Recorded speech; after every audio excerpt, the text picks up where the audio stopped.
right, folks. So welcome. This is I'm Luis Perales, CEO of Changemaker High School, the Institute for Transformative Education, and K20 Changemaker Campus.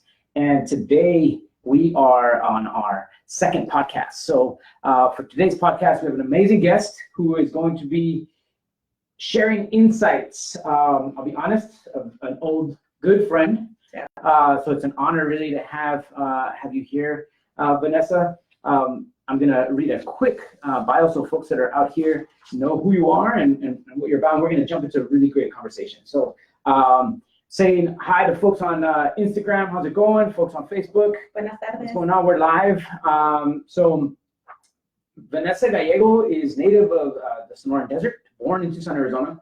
You are a proud Tucson High Badger who studied Mexican-American Studies at the University of Arizona. Vanessa is currently the Chief Operating Officer, the COO, for her family's scrap recycling business, Recycle.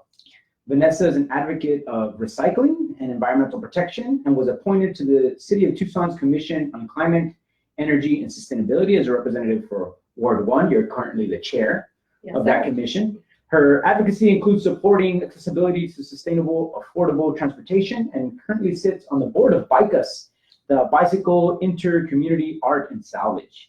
Vanessa also promotes healthy families and communities as a founding member of FUGA, Familias Unidas Ganando Accesibilidad. So Vanessa helps lead monthly Southside rides known as Bicicleteadas del Sur every last Friday of the month. Don't miss them, all right? As a suicide attempt survivor, Vanessa has spoken publicly in Cosmo Latino about her personal experience with bipolar disorder and about the importance of mental health awareness in our community, especially in regards to young Latinx mujeres, and the role her mental illness and trauma played in addiction and substance abuse in her life. Health is important to our survival. To be resilient, we need to talk about the hard issues, what our community often either shame or hides. Using her personal experience with mental illness, addiction, and the loss of her younger sister to addiction, she can speak about the struggle that she's had to survive both herself, but more importantly for her ancestors, and how a healthy her means a healthy familia and a healthy comunidad. Yes, sir. Wow, that's powerful, powerful, powerful. Vanessa, thank you for joining us. Oh, thank you, Louis. Thank you for being here. This is, we're just talking about, like, we've built the place, right? And so I'm honored to have you here as a guest to share insights. And I think we have a lot to talk about. But first and foremost, ¿Cómo estás? How are you? What's going on in your life? What's exciting? Te casaste, you're on board, you're the COO, you're doing all kinds of stuff. How are you? I'm well. So a lot of times I ask, where do you find the time? Pues por ahorita no tengo niños. And a lot of my time is giving back to the community. A lot of my efforts is a reflection of me, and a lot of times my investment is in the community. Definitely. And that's been long-term. Yes. Right, that's been long-term, and now this is the current iteration of that. Let's jump right into that piece of working in the community. So you've worked with different institutions. You're currently working as your bio states with BICUS and FUGA. You're on the CCCS, the Commission for the City. Where do you find the time, number one? Because you are, you're also a businesswoman. And I hope this isn't letting any cats out of the bag here, but I see kind of like some political aspirations maybe kind of floating around there. I don't know. I follow you, and I'm like, oh, we're getting trained on this and that. There's like something going on. But you tell us, how does all that mix together? What does it mean to you? How is it that you've chosen those particular areas to focus your energies, right? There's so much that can be done. What does it mean for you to kind of select those areas, and how have you balanced all of that? Certainly. So the areas that I've chosen to invest my time and efforts in are directly connected to me and my health and what I believe in and what I'm doing with my business. So a lot of it pertains to sustainability, it pertains to mobility, and it also pertains to like a healthy lifestyle.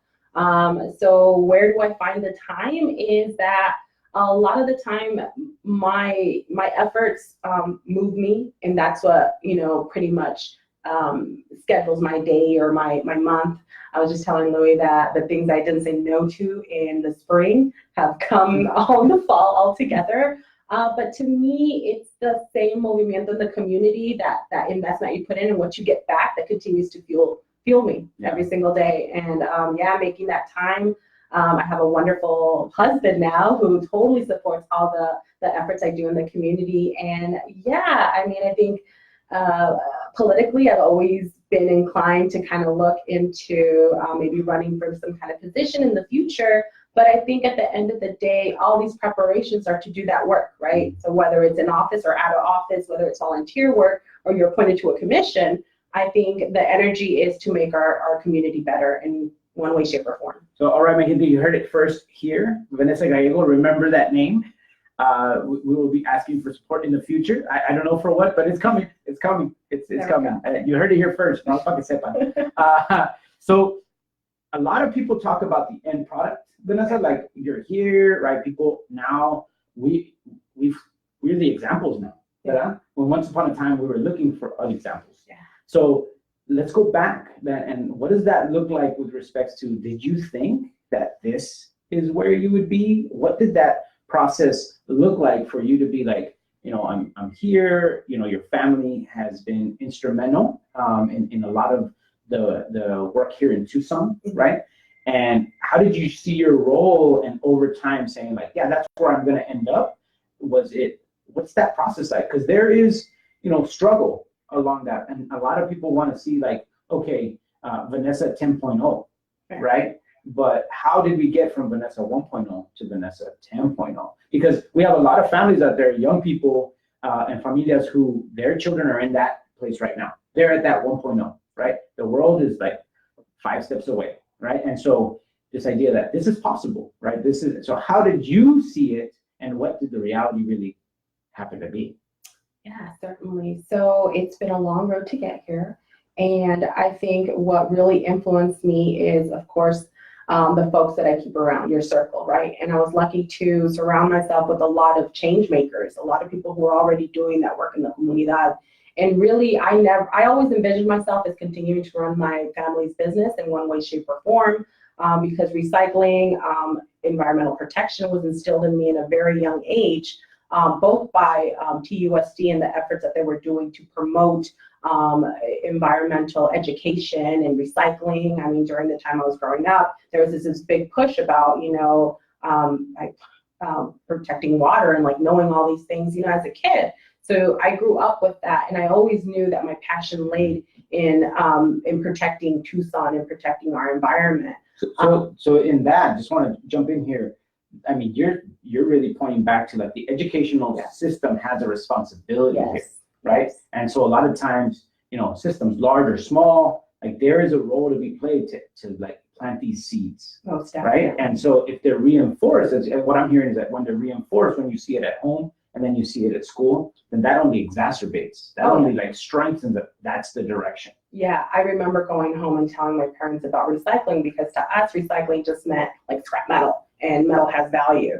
But going home and telling them like, no, Ma, you have to put this over here, recycle this way.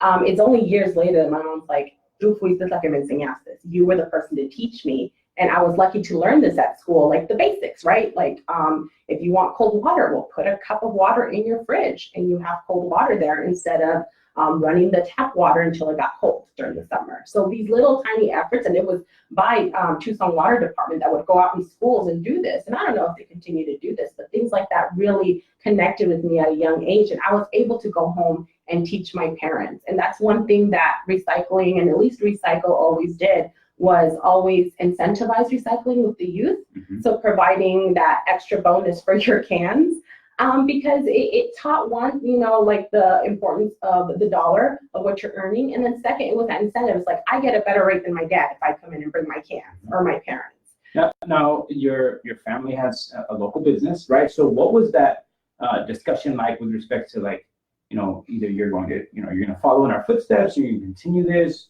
Was it more like go to college and pick your path? You know, what was that direction that was provided? Who was in that ecosystem of support, and what were they telling you, or what were you thinking at that time? So my parents were always pushing me to go into higher education. But like my mom said, she had a plan for each of us. I was going to be the accountant. My sister was going to be the doctor. One of us was going to be a hairstylist, so she would always look good. So there was all these plans that our parents have for us, you know, to think like what is successful for them. And I think my mom struggled a lot with running a business and running numbers and accounting, and realized that was really important to run a business. I tried that. I went my first year into Eller College and started accounting, and realized that there was no better education than learning it firsthand at my parents' recycling company. And to me, like, I saw the value in that. So instead of going to business, I went with my passion, which was Mexican American studies. Oh, okay. Because I did always see myself in the family business, but I always saw myself doing more. And whether it was in education, whether it was with history, or whether it was in public policy, I wanted to do something on my own in college that I could later be like, that was mine. Yeah, and where else would you learn, you know, recycling and this idea of the environment and the ultimate recyclers and carers for the environment, right? That cultural piece. Mm-hmm. Right? We can go all the way back, and those indigenous roots and all of that was taught, like everything goes back, everything's connected, right? So yeah, that's beautiful to be able to say, well, this is the modern version of this. Yeah. That comes from once upon a time, right? So that's amazing to see. It's almost like that we're these modern versions, right, of this, which is awesome, right? To know and to think about. And I think it's important, like you're saying, for us and for families that are out to really realize that, you know, our youth are looking to step into those, you know, those roles. Yes. But we have to offer them some path, some encouragement, and some alignment, right? Definitely. So after, you know, the college space, getting through that, then what do you see yourself at? What do you see yourself doing? You know, how'd you make that decision? Like, this is graduation day, we were super excited. Then it was like, all right, get to work, Mija? What was that conversation like? Right. So I'll touch a little bit about this later on, but really my last year in college was very troubling for me. I went through a lot during that year. So graduating, and really I didn't graduate. I have some classes that I need to do to finish. And I have these great teachers at the U of A who are like, come back and just finish these 2 courses. And I will, I'm going back there. But we're going to hold you to it. You said it here. Again, say it here, folks. You have to hold Vanessa accountable, like, get it done, finish it up. I'll finish.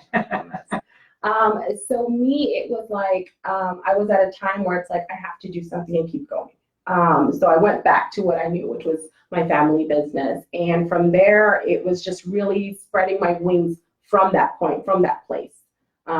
So I just started to really put a lot of investment in the things that I was doing voluntarily. So. Okay. So I want to get a little bit serious here, and you've talked about it, and we read it in the bio, right? You know, the issues of mental health and suicide ideation, the issues of addiction, right? These are like the for lack of a better word, like the dirty little secrets, right? That our community sometimes says, this is to get hidden, right? We're now at a time where this is now more out in the open, and there's more support, acceptance. There's more of a recognition that our community, many communities are dealing with these real issues, right? So, so what do you say to those youngsters that are out there? You know, what can you, from your experience, from what you've witnessed, what you've had, what do you tell the familias that are out here that are, maybe they don't even know that this is what their child's feeling or thinking, or maybe it's the adult who's feeling or thinking all sorts of.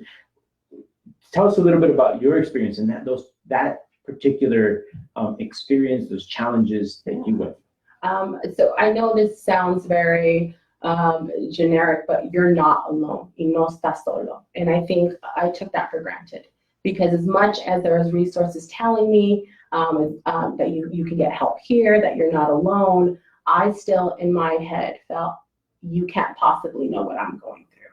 Like, yes, you might understand to some degree, but not my level. And that's not true.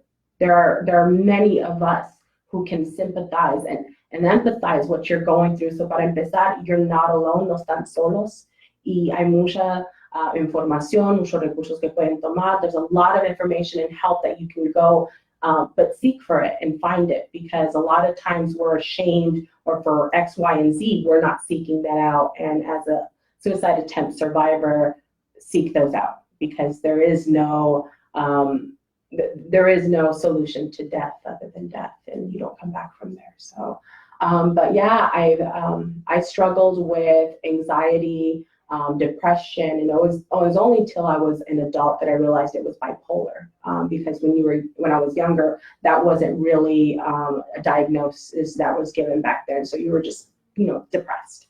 But I struggled through high school, and I think it really started with puberty. Because when I got to high school, I had severe anxiety, in which I didn't know what it was. I just knew what I felt. And it was that crawling in that skin, that feeling uncomfortable, that shakiness. And it's just, I couldn't subside that. And the only way I knew how was through alcohol. And it wasn't fun for me to do. It was just something that I had to do to make it through the day. And it was just getting through the first part of the morning, which was terrible. I was a freshman at Tucson High, hiding screwdrivers, which is vodka and orange juice, and in the morning in my water bottle, because that's what I needed to get through my first couple periods, and then I'd be okay the rest of the day. So my addiction started with that. But when you get to college and you get through high school, that's seen as such a social part of growing up, right? Like going to parties, drinking, and when you get into college, like that's exacerbated, and you're just like, I'm partying. So it's just seen as a norm. Yeah. There's no, so during that time, your family was unaware. Did they have hints? Did they talk to you? What did that look? Were you really good at coping, right? Your coping skills, were they really high? Where like nobody notices, nobody really is paying attention that way. Right. What was it like for you? Oh, there were signs. There were signs, but I was really good at coping. And to parents out there, don't overlook these signs, because I was really good at covering this up for my parents. Because one, I didn't want to let my parents down. And two, a lot of time, our reputation in our families are really important in masking this. So one of the things to me was making sure that my parents weren't seen in a bad light. I wasn't seen in a bad light, at least with them, because when you have an addiction, like that affects your reputation. But there were signs. I mean, I was expelled. I was suspended at 6th grade for bringing alcohol to school. Wow. And that's something that a lot of people don't know. And to me, that was a huge sign that I think my parents just like overlooked and been like, it was something stupid that she did, and it was. But there was other things. I mean, I had gotten a DUI when I was in college. There were other signs where partying was not regular partying for me. It was just like I would go to the max, and a lot of it was that I was coping. But even with coping, it was just like there was something in me that I needed to drown. And it was whether it was my anxiety, my suicidal ideations, or just even the repetition that goes into your head when you're in bipolar mania. Yeah. Wow. And so, how did you manage to push through that? Who was there for support? What was the moment that was like, I need to do something else. This isn't going to work for me. This needs to go in another direction. Right. What happened? Certainly. January 1st, 2006, I attempted suicide. And that was the moment that shocked me, right? But yeah, that was the moment when my idolation and my cutting myself just really went to there. And realizing that I was really close to dying, and the efforts of my family to save me woke me up. So I have a physical representation of my body of that day, and also a line in my life that divides the before and the after, because really I was rebirthed from them. I think a lot of it just really put things into perspective of what it is to not be able to tolerate something, and then to get to that point of no return. So that shook me, shook my family, and from there it was like, okay, I need real therapy, and I need to do some real actions here, because I knew that if I didn't address it, it was just going to happen again. And in the community, there are these stigmas about seeking help, right? About and again, the families that are listening, the folks who follow us, we're trying to provide these pathways. Because young people are going through this now. Adults are going through this now, right? So how did you navigate that cultural piece? Like you're saying, I didn't want to let my family down. I didn't want to let myself down. There's these expectations, culturally, familial, etc., and personal, right? How did you navigate to be able to say, I need to get through this, regardless of those expectations and those things? What did that look like? No, you're right. Those expectations. So I'm the firstborn to go to college. So there was a lot riding on me. So I think from there, like the only way I could go was up. There was no other choice. Either like I continue to stay there and eventually, die either from X, Y, and Z, or really start to look at myself internally and be like, what are the things that are making me do this? What are the triggers? And these things I didn't know until you go to therapy. You start learning these words like triggers and trauma and ancestral trauma that we carry. And it's a process. It's still a process. So you're never healed. You work through it.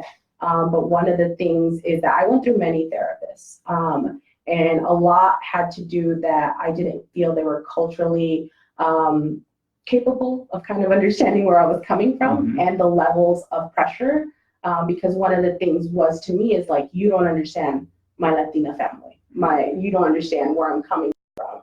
And as much as they tried, there were some things that I felt that were missing. So even to me, the process felt like it's not working for me. And that's detrimental because if you don't believe in the process you're doing, you're not gonna. That's key. Yes, exactly. You have to accept that help and say, this is actually helping me. Right. That's like almost step one. Yes. Right. Step 0 is like you're saying that before, after. There's this moment. Yeah. And step 1 is like, this is actually going to help me. So if you don't accept that, then it's not gonna work. It's a self-fulfilling prophecy, basically. Most definitely. So what does healing look like for you? Right. That's heavy, Vanessa, and thank you so much for your willingness to speak to that, right? I know there's folks out here that this is what they need, right? They need to hear from real people in our community who are doing amazing work, who have found a way to work that balance. And like you said, it's an everyday, right? So thank you so much for your willingness to even speak to this, because there's folks out here that need that word. No one else other than individuals who have gone through these experiences can speak about these experiences in this way, right? So thank you for that. But what does healing look like, right? Que estás casada, that, you're heading up, your family's business, that, what does that look like? You're involved in all these things in the community.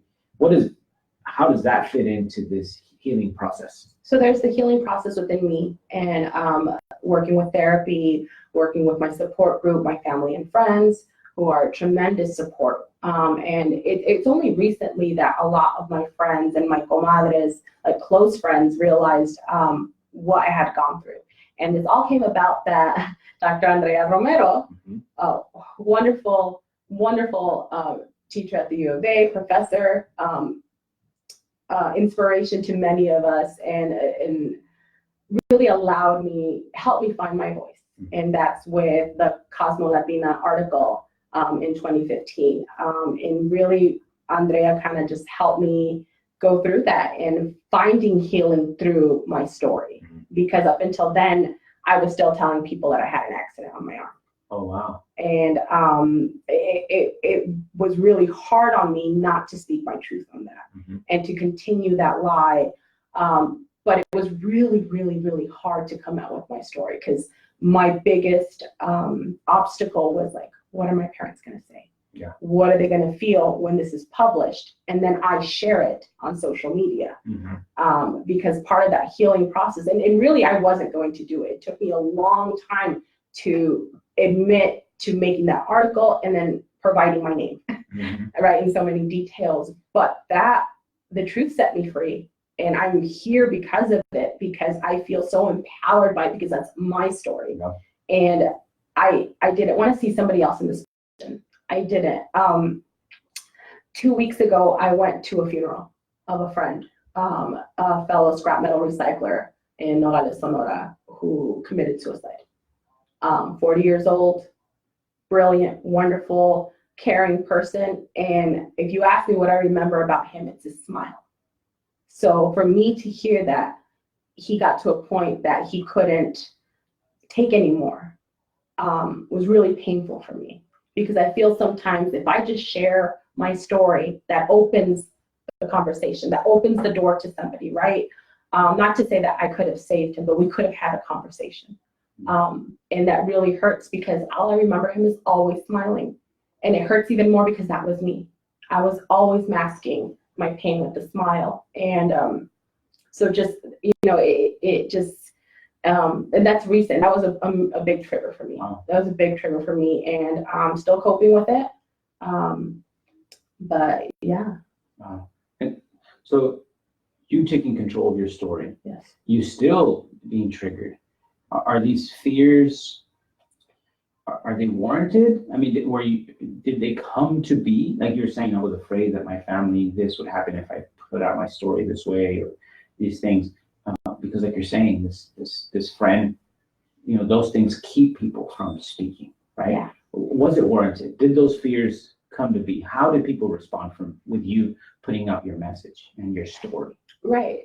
So my mom took it very well and was really proud of me. And I think my dad was like, "Why did you say that? Why did you talk about that?" And I understand my father to some degrees, to some way he's protecting me, and protecting like our familia. But it's not, and I think that's where the conversation goes with our parents. So even all this progress I've done, it's different when a parent is seeing their child go through it. And all my dad said to me is, "I wanted to protect you. Mm-hmm. All I wanted to do was for you to have a better life than me." And it's like, where did I go wrong? Mm-hmm. And I'm like, it wasn't you, Dad. Wow. It doesn't have to be about your parents, Mm-hmm. but I think parents take it, like, que hice mal yo. Wow. But as far as the community, like, wow, the response from the community, the response from my friends, from my comadres who were like, "I didn't know this." Like, my close friends had no idea. And for me to come out and been like, I could have said this 13 years ago and had this major group of support, but I didn't because I felt I was alone. Wow. So bringing the story just really, really inspired me to not only speak about it, be open and own it, but also open that door for someone to be like, "I want to talk to you." So. And we've talked behind the scenes here about how the community work that you're doing is part of that healing. Yeah. How does that fit in? How do you go from I'm telling my story and I'm working on myself to I'm going to give to others, right? Because the belief would be like, well, if you're working on you, then you work on you, right? And there's a lot of debate about like self-care, for example, right? And so, well, what does that really mean? And what we talk about here, what we tell the families, what we tell our young people, the staff, is do self-care to the point where your cup runs over to fill somebody else's cup, or other people's cup, or the community's cups, rather than I'm good, and then that's where it stops. So how do you see that connection between like your self-healing and this community work, which is demanding? There's a lot that goes into, hours, like you name it, right? It's taking on these responsibilities that need to be taken on. And some people say, well, I can't do that because I have to take care of number one. Right. So how do you balance that? And that's true. Always take care of number one. You come first. But to me, it went hand in hand, me healing with my community, because always working the community, I always felt that what I invested came back to me. And it really, my healing for myself and my community was so tied in that I'm helping not only myself, but helping others, and that motivated me. So a lot of times, yes, it's very demanding, but also the work on yourself is very demanding, that self-care. And we're not talking about bubble baths and putting candles. We're talking about real work with therapy. We're talking about pointing, at yourself and looking inside and being like, what are the things I need to change to be a better person, to feel better? And yes, you come first. So a lot of times people or folks might be like, I can only give this much. And it's true. But there's other times where you're able to harness that energy and be able to not only lift yourself up, but lift one more person with you in the community. So a lot of times when I was working in the community, it wasn't that demanding at first. It was like, what can I do here?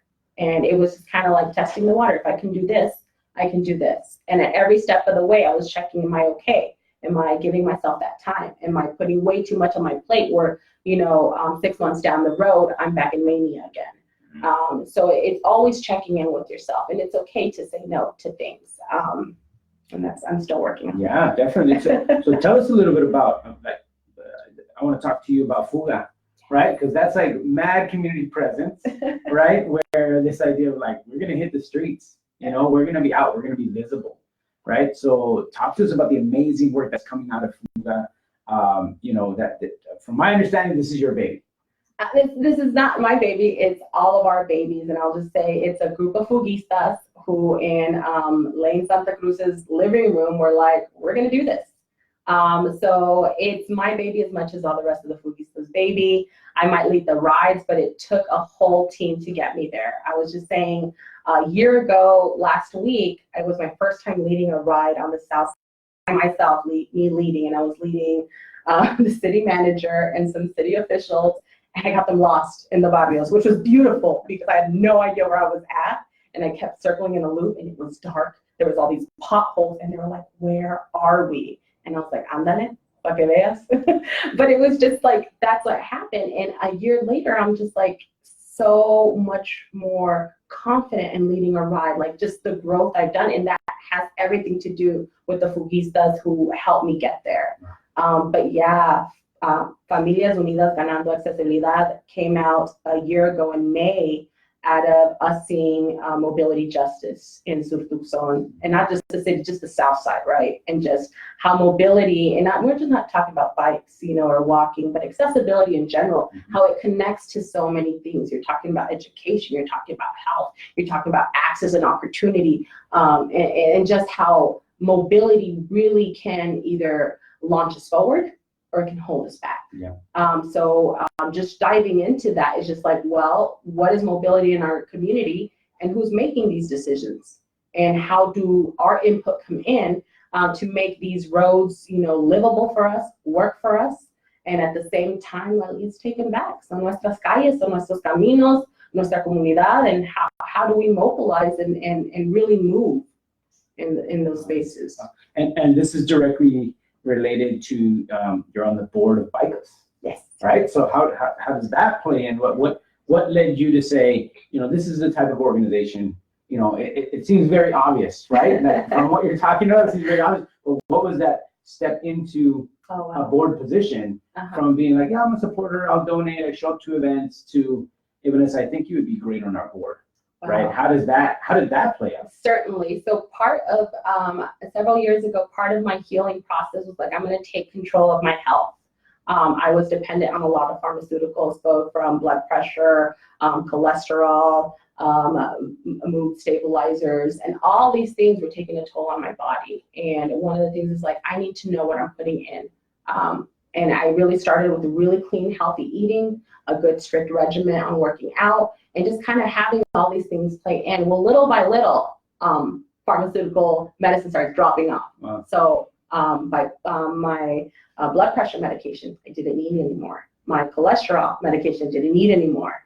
Bipolar, that was my choice to go off mood stabilizers. And it's not for everyone. It is not for everyone. But to me, it was something that me and my therapist both worked as a goal to slowly wean off of that. Mm-hmm. And to this day, I am still, I'm still not taking any mood stabilizer, but not to say that this is the path for everyone, because you have to really work and know your triggers and know your bipolar or your mental health issues to make such a drastic change. But really what helped me get there was also a bicycle. Yeah. So it really just started with like a friend saying, let's go for a bike ride. And that friend was Lane. And she's like, just go out and ride. And I started from there and really started connecting with my bike is not only just mobility, but as a way to decompress. And I'm sorry, but when I get on a bike, I can't help but smile. And look at a bicyclist, most of the time they're smiling. Yeah. And I realized there was a real connection with that physicalness of mobility, that freedom, and what it did to my mind, what it did to me, feeling like trapped sometimes from the day in the struggle, and then letting loose and just feeling that breeze and riding and be like, I got from here to here by my own will, by my own fuerza. And it was starting with that I was kind of tricked into going into this area, because my friends were like, oh, you must have always been a bicycle advocate. No, I was not. 3 years ago, you would really never see me advocating for these things. But luckily, I was introduced to bikers, and bikers saw something in me that they liked, and I loved bikers from the very beginning. And so I'm part of bikers. They accepted me as a board member. Wow. And I'm very blessed to be in that How long space. have you been? I'm going officially on 2 years. 2 years. 2 years. Well, congrats. Thank you. Congrats. So shout out to bikers, shout out to the Fugistas, tell folks, so when's the next ride? When are the rides usually, so we can do some invites? Certainly. So Bicicleteada del Sur is always the last Friday of the month, 6 o'clock. El Pueblo Center at Irvington and 6th Avenue. And our next one is October 25th, in which we're partnering up with National Latino AIDS Awareness Coalition, in which they're going to be out there giving some information to our comunidad and educating them on the importance of AIDS awareness in our community. So, and for folks who need help to fix up their bikes, Bikers does that too. Go over and check out Bikers. There's also some other amazing bicycle folks that are out, right, that will help. There's a shop in the city of South Tucson. Yeah. Compañero. Noé, yes. Yeah, Noé So go, local business, go support some local businesses, go support some of the local nonprofits that are keeping this alive in the communities that stereotypically are not sometimes included. Like Tucson's a very big biking community, right? To the tour, et cetera, and sometimes those communities aren't really, included in that. I remember my first run-in with the Road Warriors from Pueblo High School, right? And so I'm like, what? You guys are awesome, right? They're doing all this work. So shout out to those folks who are also, breaking down those barriers and kind of building their own table, right? That's a key piece in this. Is like, yes, we're going to participate in the city's larger structures. There's walkability assessments and all sorts of different things. They're making the city more bikeable, walkable, et cetera. But we have to partake, right? So, there's been so here's a little bit of political pressure. We'll talk about the CS in a second. There's been talks of a bike boulevard in the south side forever, right? And todavía no, like it's not there yet. And so we've talked about the loop here in Tucson. So talking to the elected officials out there, hey, show us some love. I know that you're working on it, but come on now. I mean, we're talking years now, like 8, 9, 10 years going on this idea of a bike boulevard being developed. And I know inclusivity, talking to the folks is important, right, in all of this work. So it isn't just going in and just tearing things out and making things however you want it. But, it's been something that has been in the works for quite a while now. So un poquito de presión.